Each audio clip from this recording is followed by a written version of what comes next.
Bible এই বিষয়টা খুব পরিষ্কারভাবে বোঝায়। মানুষ প্রায়ই নিজের মতো করে নিয়ম বানায়।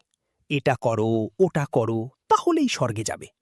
কিন্তু সত্যটা হলো, ঈশ্বর মানুষের কাজ নয়, হৃদয় দেখেন।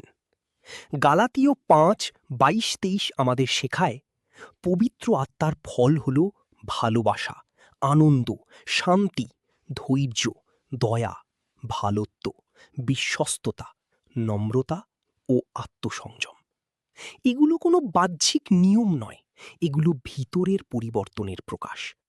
আর বাইবেল আরও স্পষ্টভাবে বলে, রোমিও 10:9, যদি তুমি মুখে স্বীকার করো যে যিশুই প্রভু এবং হৃদয়ে বিশ্বাস করো যে ঈশ্বর তাকে মৃতদের মধ্য থেকে জীবিত করেছেন, তাহলে তুমি উদ্ধার পাবে।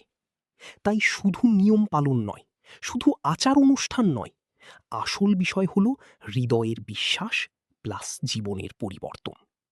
যখন 3:9 আমাদের সতর্ক করে, মানুষ অনেক সময় অন্ধকারকে ভালোবাসে, কারণ আলোতে এলে তার কাজ প্রকাশ হয়ে যায়।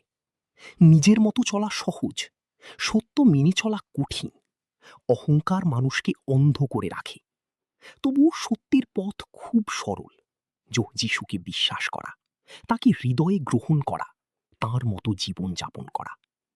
ধর্মীয় নিয়ম মানুষ বানাতে পারে, কিন্তু সত্যিকারের পরিবর্তন আসে পবিত্র আত্মার মাধ্যমে।